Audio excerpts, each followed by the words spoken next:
this game.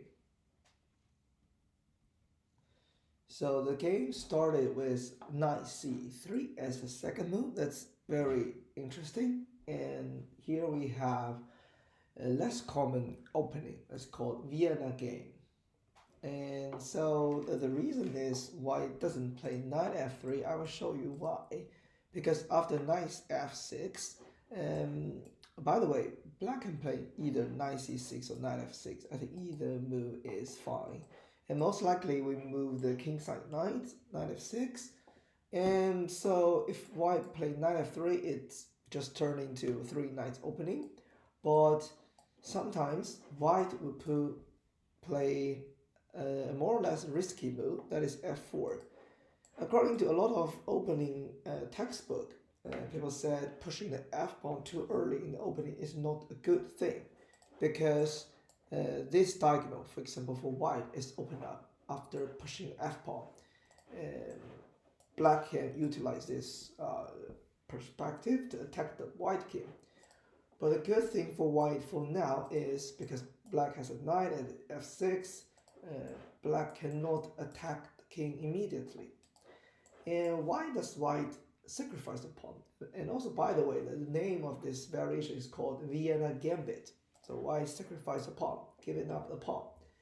So the best move, or the only best move for black, is push the pawn to d5. It's not as intuitive as I expect, because I think taking the pawn could be one idea in our mind, but after e5 we have a serious problem with f6 knight, because all the square the knight can be developed is controlled by white pieces, and maybe the knight has to go back to g8, so white will have very quick piece development, which can be compensated with the losing the pawn. And I'm pretty sure after knight f3 and later d4, white can win the pawn back with bishop f4. So white will also get a very good control at the center. These two center pawns will be very strong. And white is better if you see the bar evaluation bar here.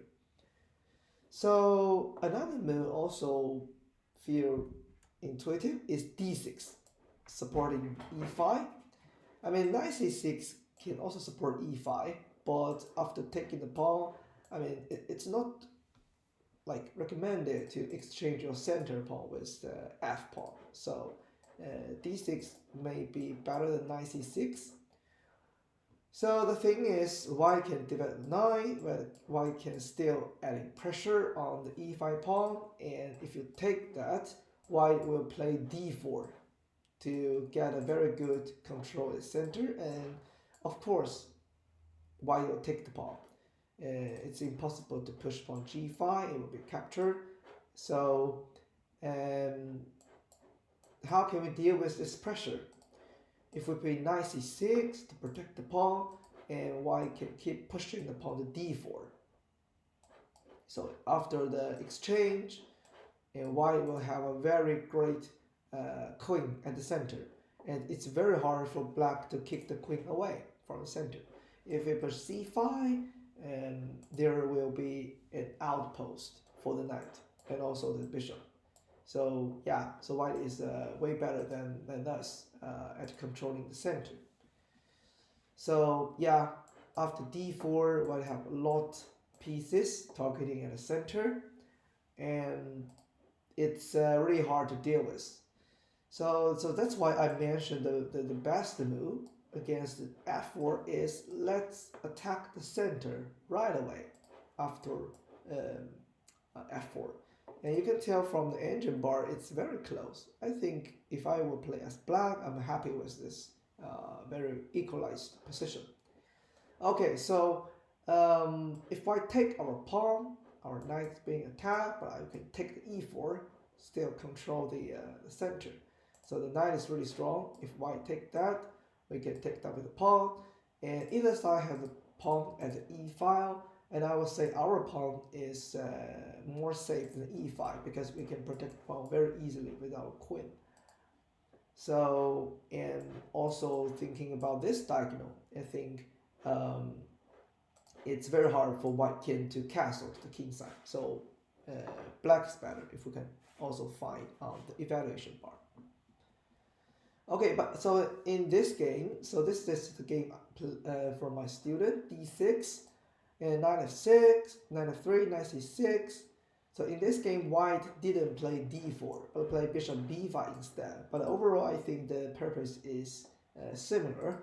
Pinning the c6 knight makes the e5 pawn like weak because this is one of the defender. And what can we do? I think we need to take the pawn, otherwise our pawn will be captured. And this is what it is.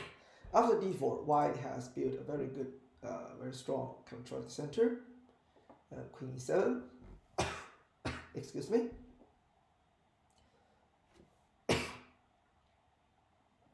To be very honest, I don't think black has a chance to win e4 pawn. Because white can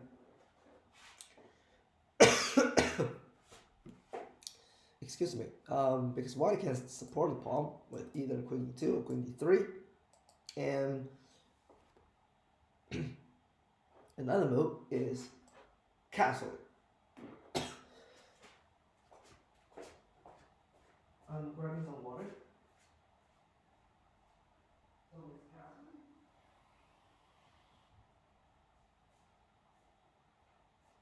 We can see the big problem for black, that is slow development.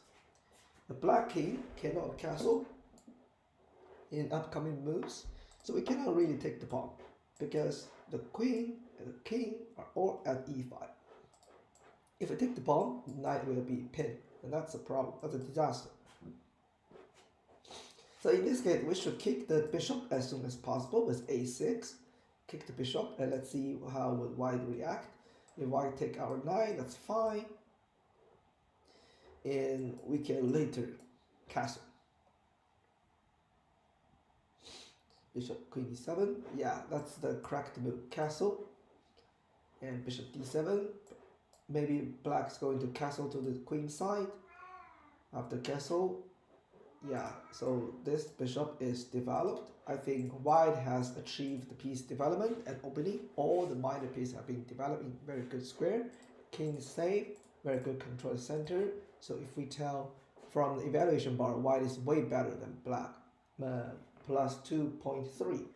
So even though white doesn't have extra pieces, white is way better. And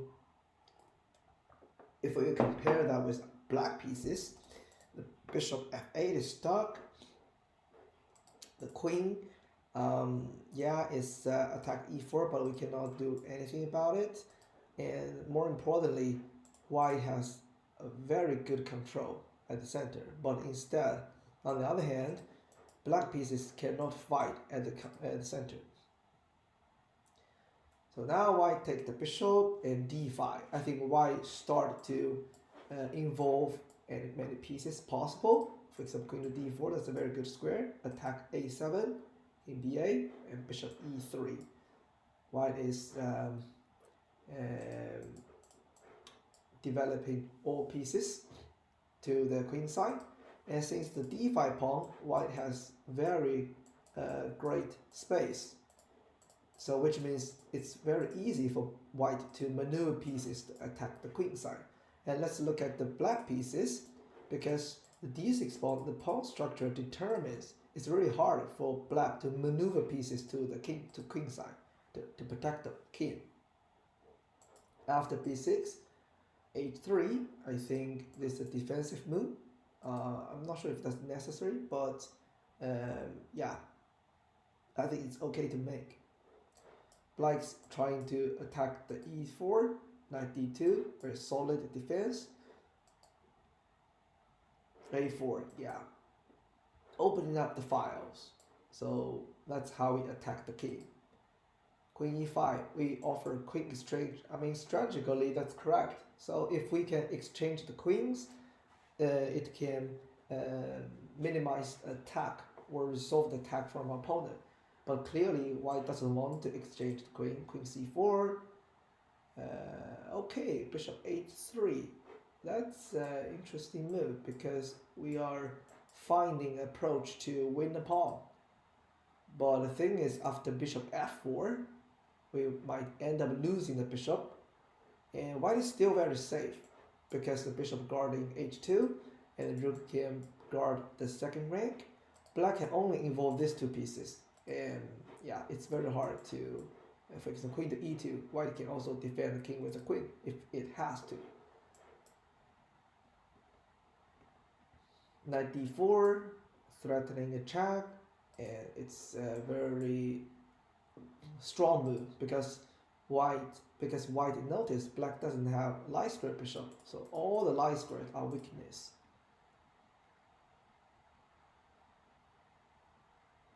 c8, yeah, queen a6.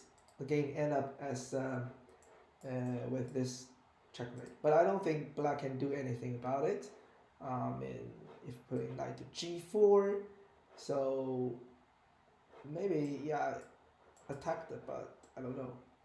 Queen to e2, could white still play queen to a6? Yeah, queen to e2.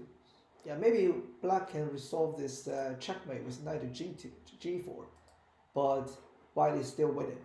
So up one piece, and also when the a5 is open, look at the piece structure. These pieces are way underdeveloped, and the rook is also under attack.